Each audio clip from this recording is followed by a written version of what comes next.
বাঙালির 12 মাসে 13 পার্বণ, তার মধ্যে আরেকটি গুরুত্বপূর্ণ উৎসব হলো জামাই ষষ্ঠী বা অরণ্য ষষ্ঠী। রিম্পা কুণ্ডু 2023-এ আরেকটি নতুন পর্বে সকলকে স্বাগত। বন্ধুরা, আশা করি সবাই ভালো আছেন, সুস্থ আছেন। মা ষষ্ঠীর অশেষ কৃপা পেতে কমেন্ট বক্সে অবশ্যই লিখুন জয় মা ষষ্ঠী দেবীর জয়। এই পর্ব থেকে জানবো 2026 সালে বাংলায় 1333 বঙ্গাব্দে জামাই ষষ্ঠী কবে পড়েছে। জেনে নেব পঞ্জিকা অনুসারে সম্পূর্ণ সময়সূচি। এছাড়াও জানবো এই দিন কি করবেন, কি খাবেন এবং শাস্ত্র অনুসারে কি নিষিদ্ধ রয়েছে। সবকিছু জেনে নেব আজকের এই পর্ব থেকে। জামাইয়ের মঙ্গল কামনায় শাশুড়ি মায়েরা মূলত এই ব্রত পালন করে থাকেন। জামাই ষষ্ঠী উৎসবকে ঘিরে যুগ যুগ ধরে বাঙালির বাড়িতে পালন হয়ে আসছে নানান আচার অনুষ্ঠান। সকাল থেকে উপবাস করে নানান নিয়মের মাধ্যমে এই ব্রত পালন করে থাকেন শাশুড়ি মায়েরা। জামাইকে আশীর্বাদ করার সবথেকে শুভ সময় কতক্ষণ থাকতে চলেছে? মা ষষ্ঠী পুজোর প্রধান উপকরণগুলি কি কি, কিভাবে পালন করতে হয় এই জামাই ষষ্ঠী, সবকিছু জানবো আজকের এই মূল পর্ব থেকে। তার আগে রিম্পা কুণ্ডু 2023 চ্যানেলটিকে সাবস্ক্রাইব করে পাশে থাকা বেল আইকনটি প্রেস করার অনুরোধ রইল, যাতে সকল ভিডিও নোটিফিকেশন আপনারা খুব সহজেই পেয়ে যান। বিভিন্ন পুজো পাঠ পঞ্জিকা অনুসারে আপডেট পেতে অবশ্যই এই চ্যানেলটিকে সাবস্ক্রাইব করে নেবেন। চলুন শুরু করা যাক আজকের এই পর্ব।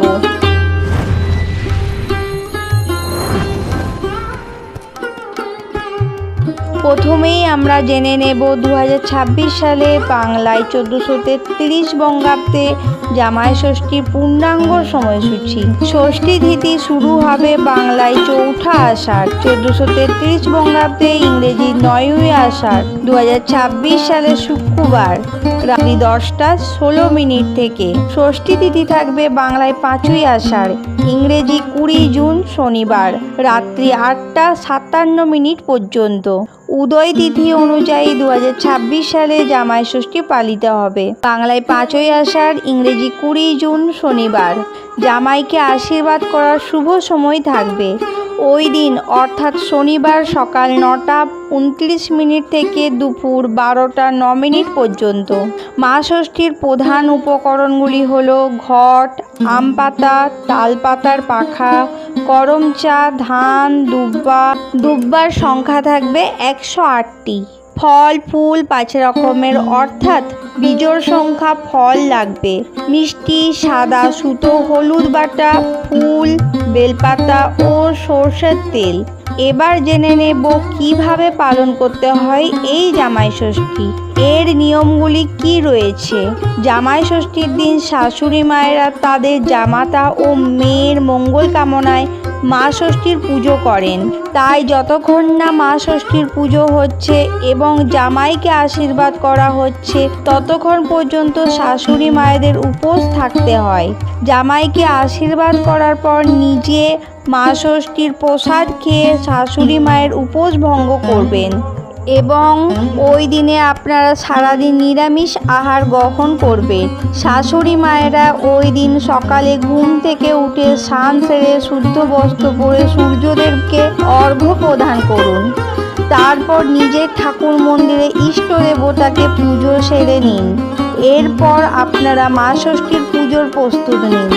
আপনারা মা ষষ্ঠীর মূর্তি বা চিত্রপটে পুজো করতে পারেন, কিংবা যদি মা ষষ্ঠীর মূর্তি বা চিত্রপট না থাকে তাহলে নিজের ঠাকুর মন্দিরের সামনে মা ষষ্ঠীর কল্পনা করে বা চিন্তা করে পুজো করতে পারেন।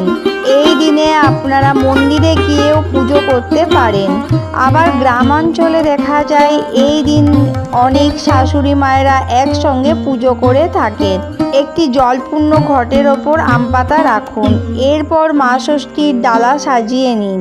ডালার উপরে রাখবেন 5 রকম বা 7 রকমের ফল, পান, সুপারি, ধান, দুব্বা। সাদা সুতোটি হলুদ বাটা মাখিয়ে হলুদ রং করে নিন। এটিকে বলা হয় মা ষষ্ঠীর ডোর। মা ষষ্ঠীর পুজো করার সময় অবশ্যই মা ষষ্ঠীর কাছে নিবেদন করবেন।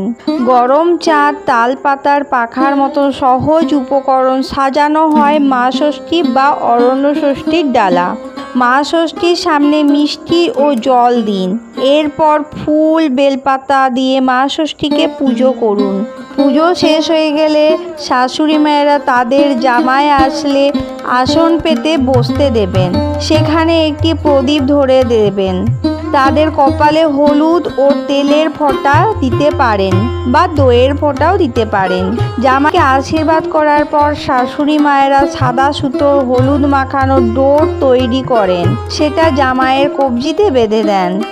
এরপর তালপাতার পাখা দিয়ে বাতাস করতে করতে 3 বার ষাট ষাট ষাট বলেন। জামাইকে আশীর্বাদ করার পর শাশুড়ি মায়েরা আম কাটা লিচু প্রভৃতি জামাইয়ের সামনে দেবেন। এই দিন তো শাশুড়ি মায়েরা অবশ্যই নিরামিষ আহার গ্রহণ করবেন এবং সকালবেলায় জামাইকে আশীর্বাদ করার পর তাদের সামনে নিরামিষ খাবার তুলে দেবেন। যেহেতু মা ষষ্ঠীর উপকরণ সবকিছুই সামনে থাকবে, তাই ওই সময় আপনারা ফল, মিষ্টি, দই চিড়ে খেতে দেবেন। কোনো আমিষ খাবার ওই সময় দেবেন না। তারপর আপনারা আপনাদের সাধ্য ও সামর্থ্য অনুযায়ী উপহার আদান প্রদান করবেন। বন্ধুরা, আজকের ভিডিওটি আপাতত এই পর্যন্ত। আপনাদের ভালোবাসায় এই চ্যানেলের আসল শক্তি। ভিডিওটি যদি ভালো লেগে থাকে তাহলে অবশ্যই একটি লাইক করে দেবেন এবং হেল্পফুল বলে মনে হলে নিজেদের ফ্রেন্ডস ফ্যামিলির সাথে শেয়ার করার অনুরোধ রইল। সবাই ভালো থাকবেন, সুস্থ থাকবেন। দেখা হচ্ছে আগামী পর্বে।